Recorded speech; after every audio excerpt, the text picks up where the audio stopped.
Chosen one, something in your spirit has been waiting for this moment. Not because you planned for it, not because you saw it coming, but because deep inside you have been carrying something you could not name. A weight, a weariness. The kind that comes not from doing too much, but from wondering if any of it mattered. You prayed, you waited, you held on, and still, the breakthrough didn't come the way you expected. The promotion stayed out of reach. The healing took longer than you wanted. The relationship didn't restore the way you hoped. And in those quiet moments, when the house was still and the world had gone to sleep, you sat with a question you barely dared to whisper. Is God still with me? Am I doing this right? Did I miss something?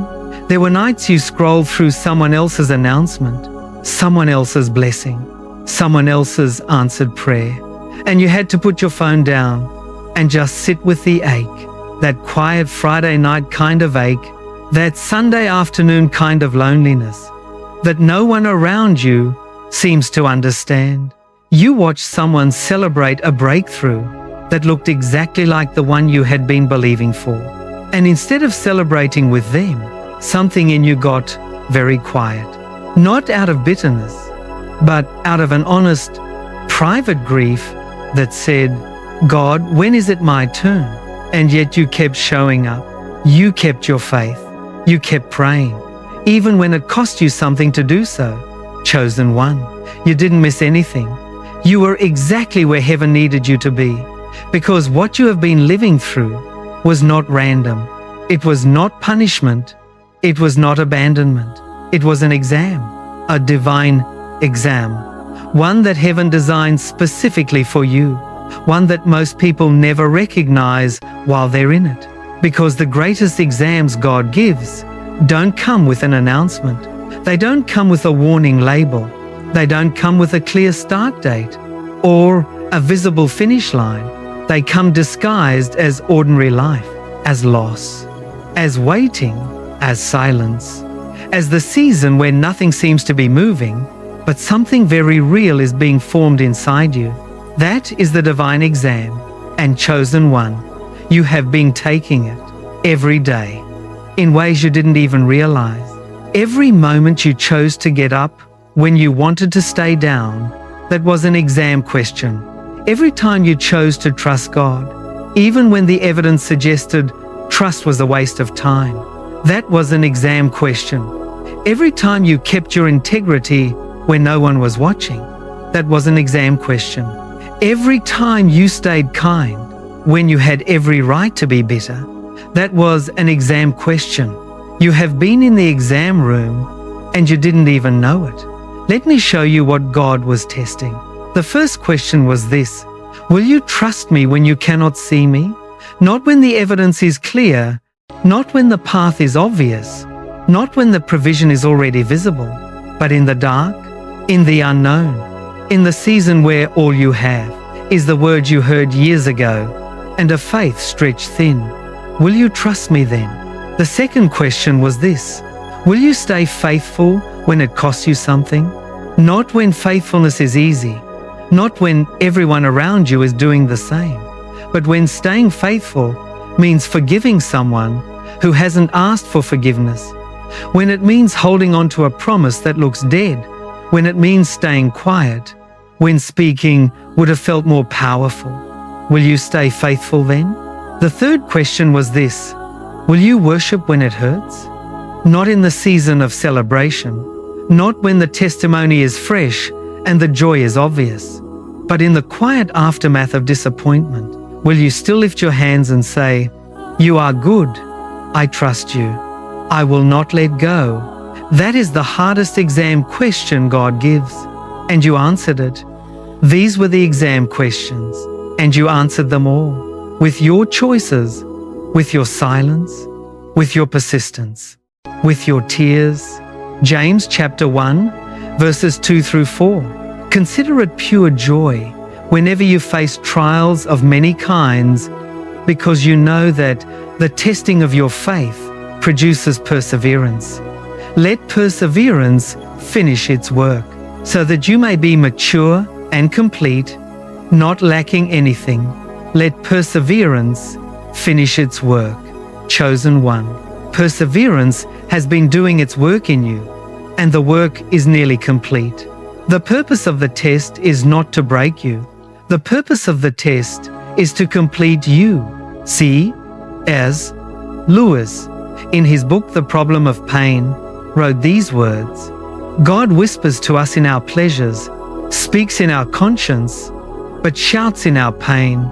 God shouts in our pain, not whispers, shouts. Because when life is comfortable, we drift, we get busy, we get distracted.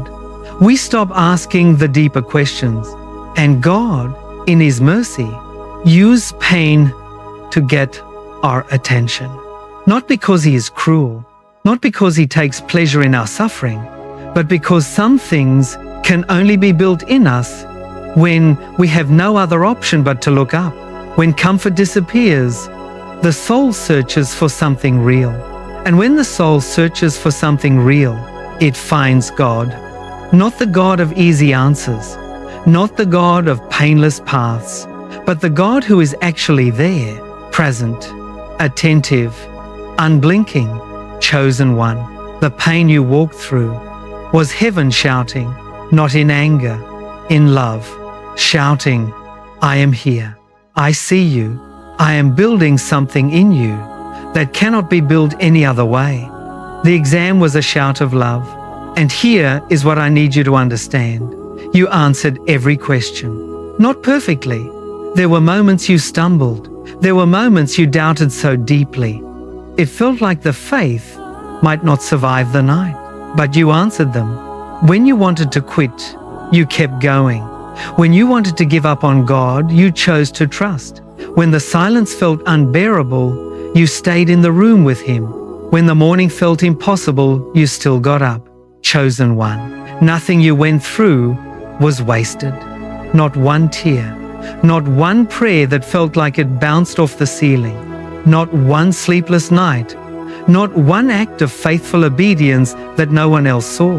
All of it was recorded. All of it counted. Before we go further, if you felt like you were failing, but you kept going anyway, type in the comments right now, I passed. Let heaven and everyone watching know that you stayed in the exam room, even when it was hard. Type it now, I passed. Heaven wasn't just watching you take this exam. Heaven was recording every answer. And in the next part of this word, we're going to talk about what heaven was writing while you were suffering. Because what was recorded in those moments is more powerful than you know. Stay with me, chosen one. You need to hear what comes next. Chosen one. I want you to picture this. Picture heaven. Not as a distant place, not as somewhere removed from the mess of your daily life, but as a presence, a watchful, attentive, unblinking presence, leaning over your life. In the most difficult seasons you have ever walked through, the night you cried until you had nothing left, heaven was there, watching. The morning you woke up and couldn't feel God anywhere, but you prayed anyway, heaven was there, recording. The moment you made the harder choice, the faithful choice, when no one would have blamed you for choosing easier, heaven was there, writing it down. The night you chose to stay, when every rational reason told you to leave, heaven was there. The morning you chose to forgive, before an apology ever came, heaven was there. Because here is what most people don't understand about God. He sees in secret, and He rewards openly. He watches in the hidden places, and He honors in the visible ones. Matthew chapter 6, verse 6. Jesus said, "But when you pray, go into your room, close the door, and pray to your Father who is unseen.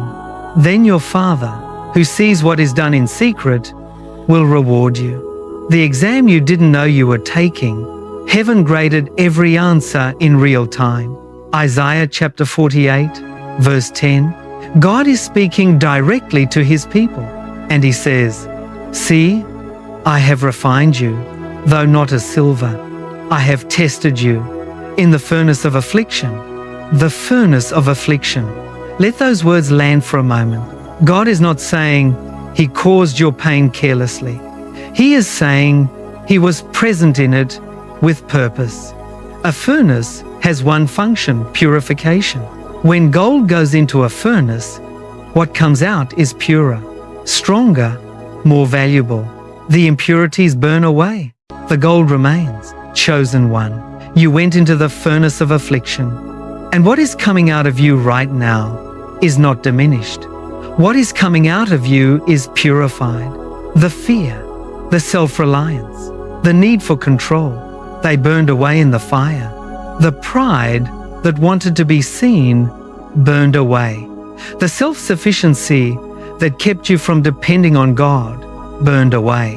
What remains is the real you, the refined you, the version of you heaven has been forging for this specific assignment. And Romans 5, verses 3 through 5 confirms it. We also glory in our sufferings, because we know that suffering produces perseverance. Perseverance, character, and character, hope. And hope does not put us to shame, because God's love has been poured out into our hearts through the Holy Spirit. This is not a motivational phrase. This is a divine equation. Every layer of suffering you walked through was producing something that could not be produced any other way. The perseverance in you right now was forged in the fire of your hardest season. The character you carry right now was formed in the moments you wanted to quit but chose to stay. The hope you are beginning to feel right now, even as you listen to these words, that hope is the result of everything you endured. Heaven was not silent during your suffering. Heaven was producing. C.S. Lewis, who himself walked through profound loss, understood that suffering is not accidental. It is architectural. God is building something in the chosen one, and the materials are not comfort and ease. The materials are endurance, faithfulness, trust, the kind of trust that only develops when there is nothing left to lean on but God Himself. Lewis lost his mother at age 9. He lost the woman he loved deeply, Joy Davidman, to cancer. He wrote about the aftermath of that loss in A Grief Observed, a raw, honest, devastating account of grief.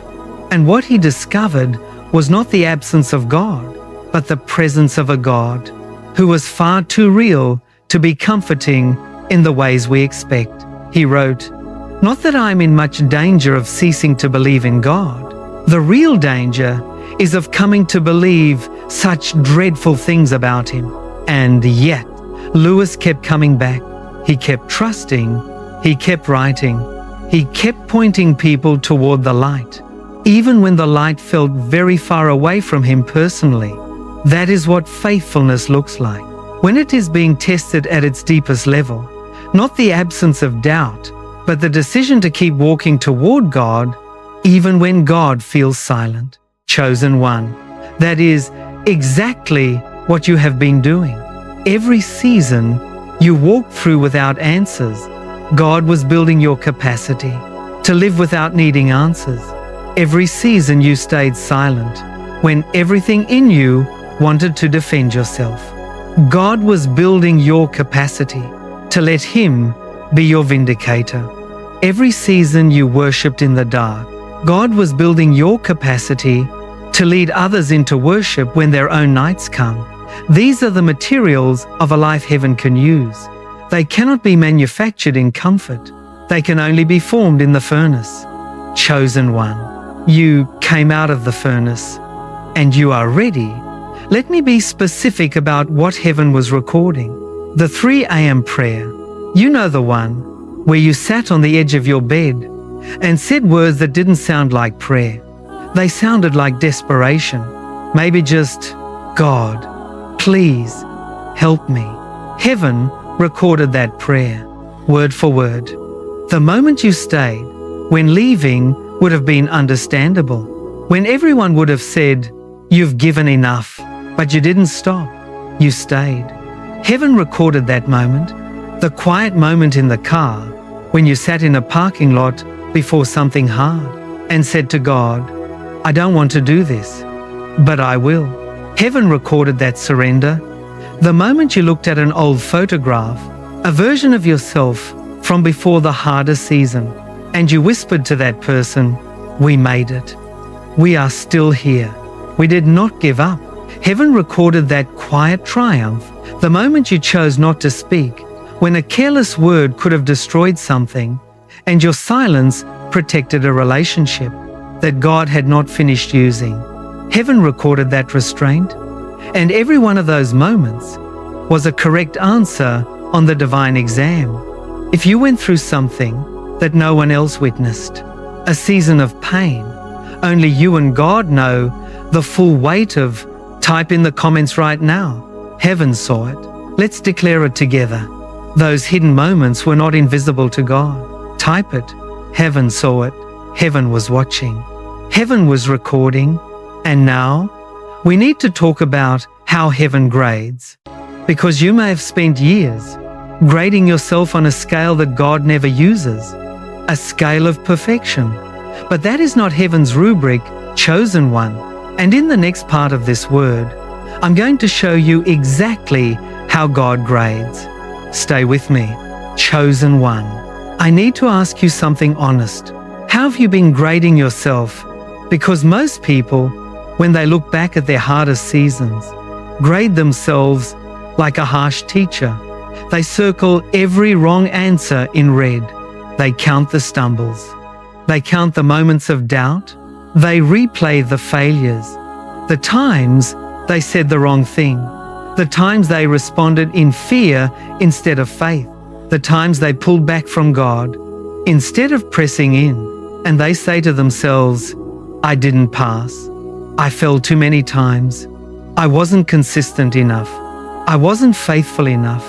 And that verdict, that self-imposed failing grade, has been sitting over your life, heavy, like a ceiling that keeps you from rising into what God has called you to, telling you that you are not qualified, that you are not ready, that someone else, someone more consistent, more disciplined, more together, is more deserving of the breakthrough you have been believing for.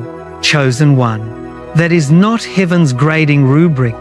You have been grading yourself on a scale God never uses. And it is time to throw that scale away. God does not grade on perfection. Let me say that again. God does not grade on perfection. He never has. If He graded on perfection, no one would pass. Not Abraham, who lied about his wife twice. Not Moses, who told God he was too slow of speech and tried to resign from the assignment before it began. Not Elijah, who, after the greatest victory of his ministry, sat under a tree and asked God to let him die. Not Peter, who denied Jesus 3 times in front of witnesses on the most critical night in human history. And yet, God called Abraham the father of faith. God called Moses to stand before Pharaoh and demand freedom for a nation. God called Elijah back to his feet and sent him on a new mission. God called Peter the rock upon which he would build his church. These are the people God chose.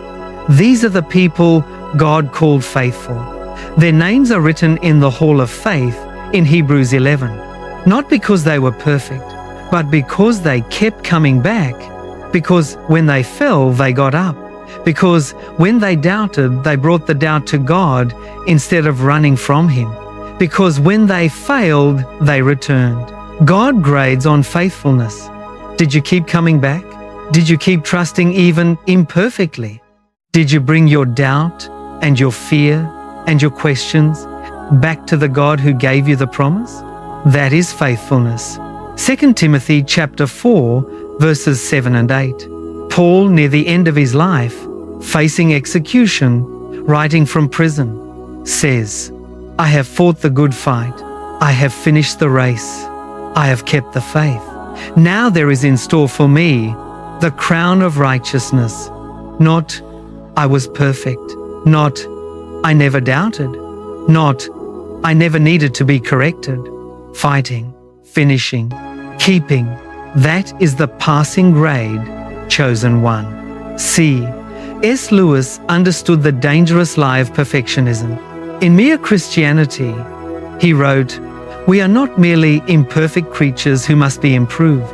We are rebels who must lay down our arms." The issue is not whether you stumble. The issue is not whether you have seasons of doubt.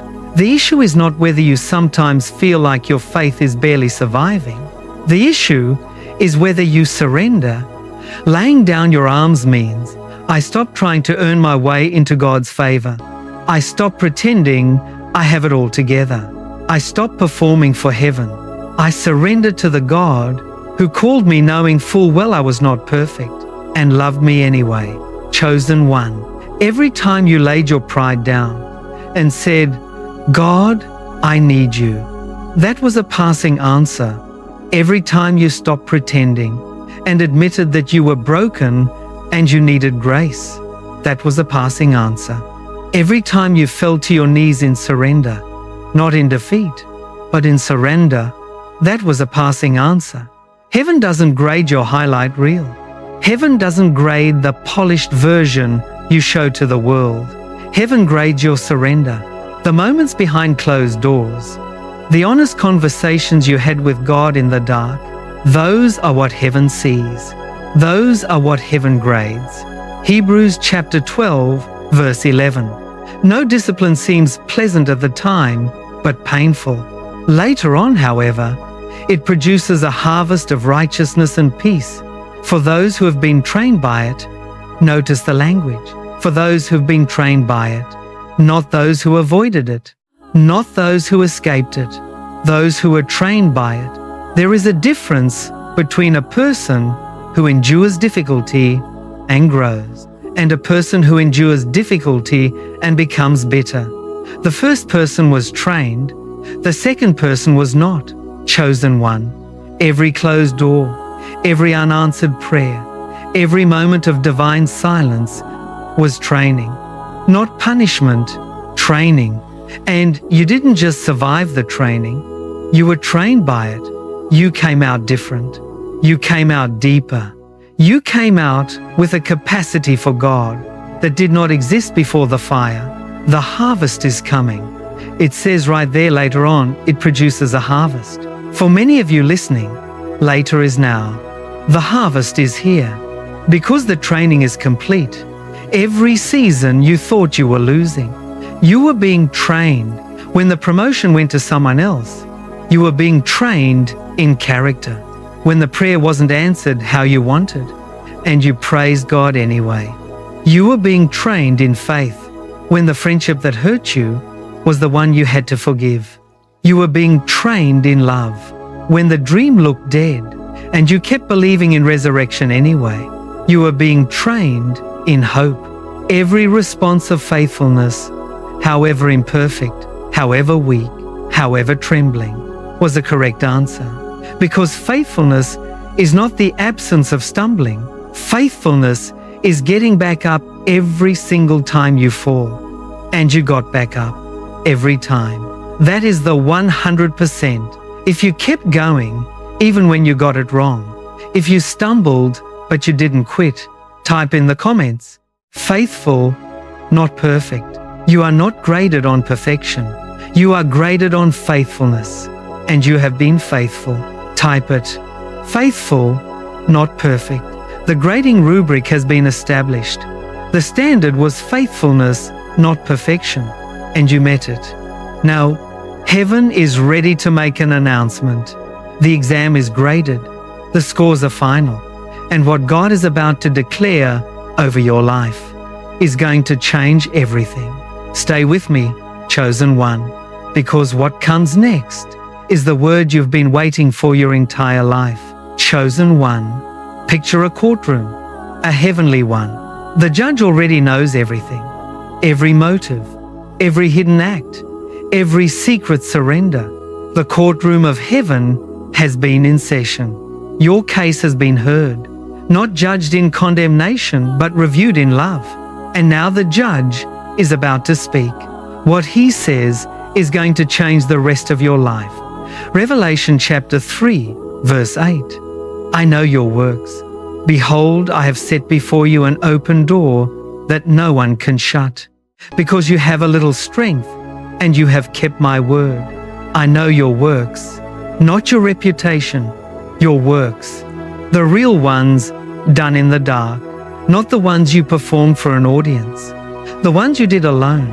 The ones that cost you something. The ones no one applauded. Behold, I have set before you an open door. Past tense.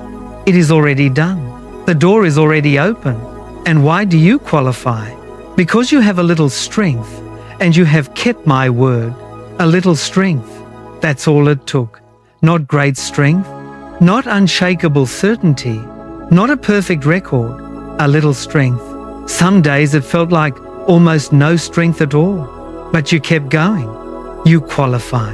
The door is already open. Chosen one. You scored 100% on the divine exam. I know what you are thinking, but I doubted. You passed, but I almost quit. You passed, but there were seasons I couldn't feel God. You passed, but I said things I shouldn't have. You passed, but I questioned whether any of this was real. You passed, but I failed people I was supposed to protect. You passed, but I wasted years I can't get back. You passed, because the exam was not measuring your feelings. It was not measuring your emotions in the moment. It was not measuring your consistency on your best days. It was measuring one thing: did you keep coming back? After the doubt, did you come back? After the silence, did you come back? After the failure, did you come back? After the nights that broke you, did you come back? And you did. Every single time. That is the 100%. Heaven is declaring it right now over your life. You passed. And here is what the 100% score means practically. It means the season of preparation is now closing. God does not keep you in preparation forever. The purpose of preparation is assignment. You were not prepared to stay in the waiting room.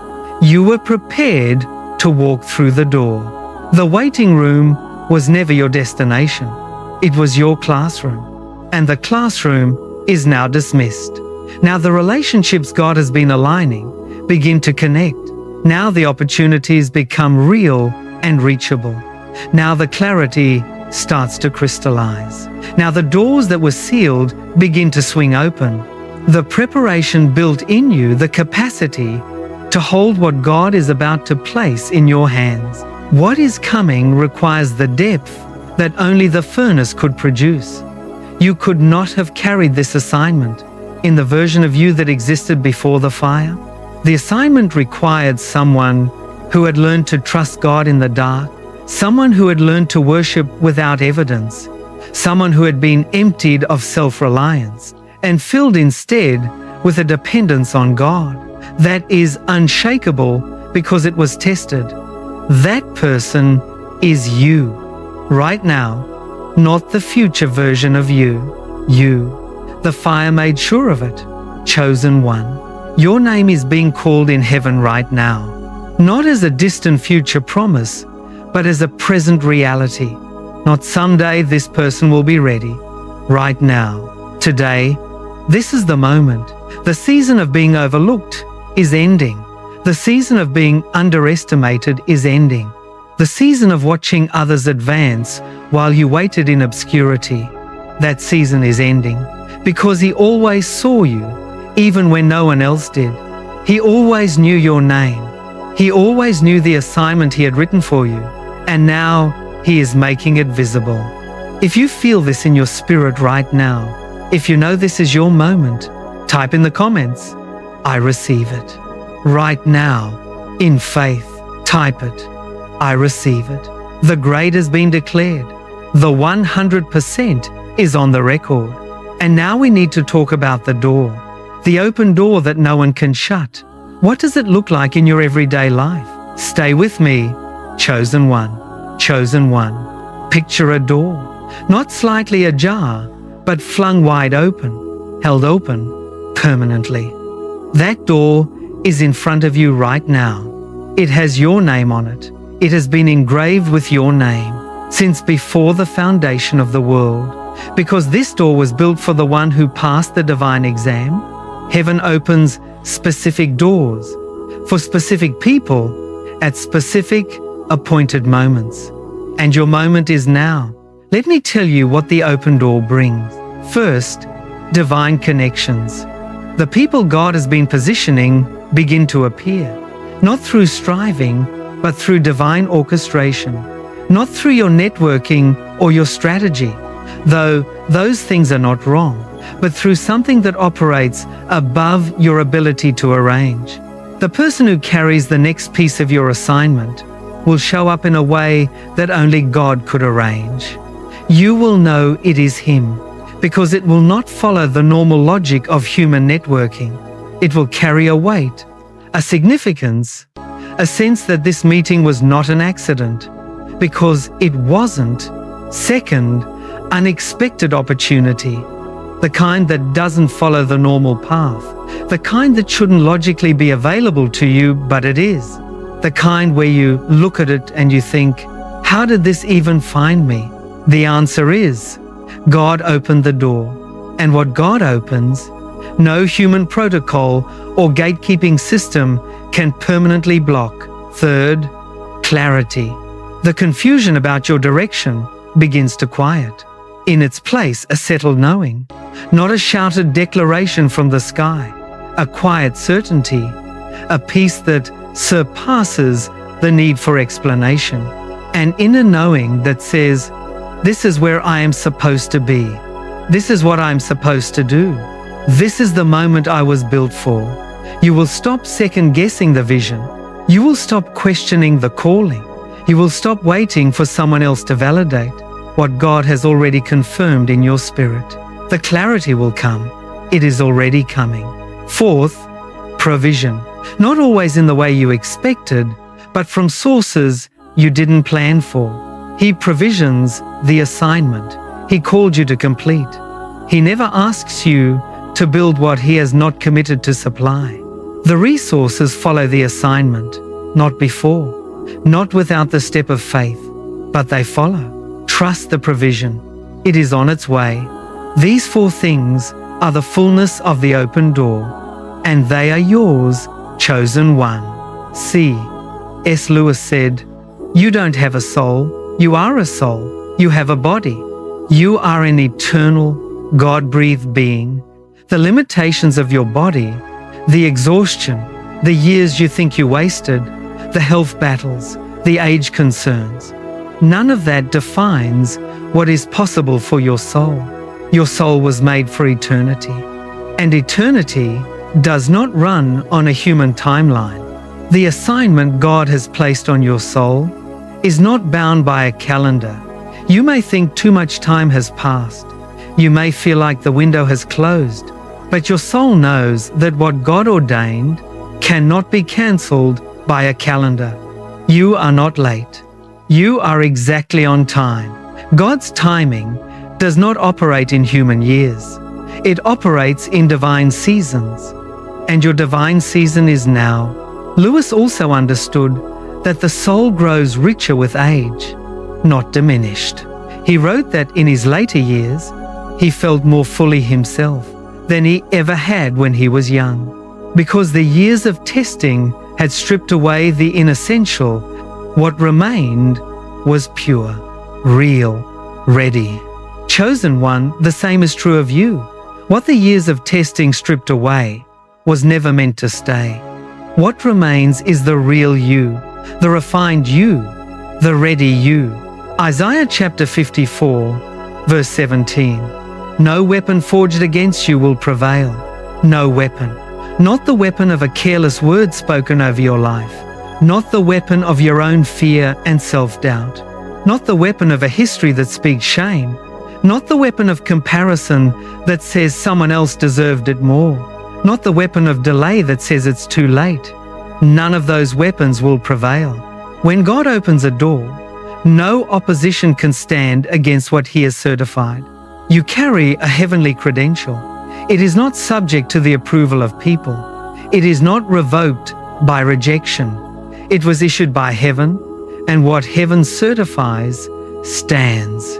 Chosen one. Maybe right now you are sitting somewhere very ordinary, in your car, in a parking lot, at your kitchen table late at night, lying in bed wondering if any of this is real. You can feel something in your spirit stirring, something shifting. That feeling is real. That is the tremor of a door swinging open in the spirit. Heaven is acknowledging that the season has changed. A readiness is rising. A quiet certainty is forming, and it is real. If you feel that shift right now, type in the comments, "My door is open." Declare it in faith. My door is open. Chosen one. We are almost at the end, but before we close, I need to seal this over your life. Stay with me. Chosen one. I want to speak directly to your spirit one final time, not to your mind, to your spirit, because your mind may still have arguments. Your mind may still have doubts. Your mind may still be cataloging the reasons why you are not qualified. But your spirit already knows the truth. Your spirit has been waiting for this declaration, and it is coming right now.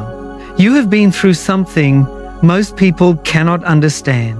You have walked roads that required a strength you didn't know you had.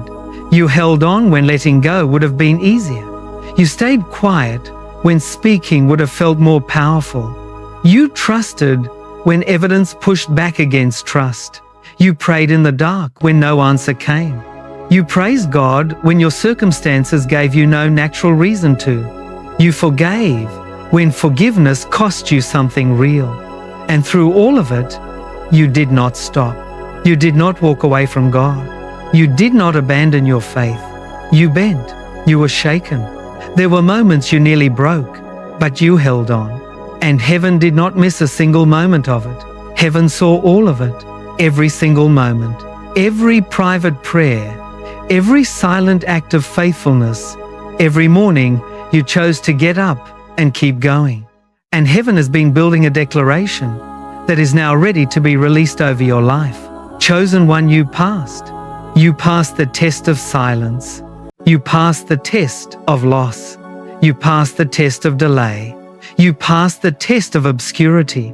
You passed the test of watching others advance while you waited. You passed the test of unanswered prayer. You passed the test of loving people who couldn't love you back well. You passed the test of staying faithful when you had nothing visible to show for it. You passed every test. Heaven declares it. You are a 100% graduate of the divine school of faith. Philippians chapter 4, verse 13. I can do all things through Christ who strengthens me. Not some things, all things. And because you passed the divine exam, that verse is a lived reality in you. The strength of Christ in you was refined in every season you thought you were too weak. You thought you were at your limit. You thought the weight was finally too heavy. But the limit kept extending because the strength of Christ in you is not determined by how you feel. It is not determined by your circumstances. It is not determined by what others say about you. It is determined by what He has placed inside you. And what He placed inside you is more than enough. Jeremiah chapter 29, verse 11. For I know the plans I have for you, declares the Lord. Plans to prosper you and not to harm you. Plans to give you hope and a future. Plans. Not guesses, not possibilities. Plans. Deliberate, intentional. Authored by a God who does not improvise. The plan was not cancelled or delayed by anything you went through. Every closed door was a redirection. Every delay was a refinement. Every silence was a strengthening. The plan was never off track. It was always leading here to this moment, to this open door. You are ready to walk into it. Let us pray together. Chosen one. Father, I thank you for this chosen one, for the furnace you used to refine them, not to destroy them, but to prepare them for the silence that built their trust, deeper than words ever could, for the delays that built their character and stripped away what was never meant to carry into the assignment. Lord, make this declaration real and tangible in their life right now. Let them walk out of this moment, knowing, not just hoping, that they are certified by heaven. Remove every lingering doubt that says they are not ready. Silence every voice that has told them they are too late. Silence every voice that has told them they are too broken. Silence every voice that has told them someone else was more deserving. Let the voice of heaven be louder than all of it. Commission them now, Lord. Release them into the assignment that has been waiting for them. The assignment that required exactly the kind of person that the furnace produced. Open before them every door that belongs to them, and let no force of darkness close what you have opened. Let divine connections arrive. Let clarity crystallize. Let provision flow. Let purpose become visible. Let the years of obscurity give way to a season of divine alignment that defies natural explanation. In the name of Jesus, we receive this. Amen. Chosen one. If you feel the weight lifting and the readiness rising, type in the comments right now, I am ready. Type it as an act of agreement with what God has spoken over you. I am ready. Chosen one. Before you go, walk away carrying the declaration of heaven. The exam is finished. The grade is recorded. The door is open, and heaven looks at you and says one word: ready. Not almost ready, not getting there, not someday when you figure out how.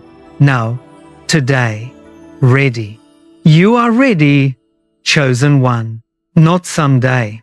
Now, you are ready.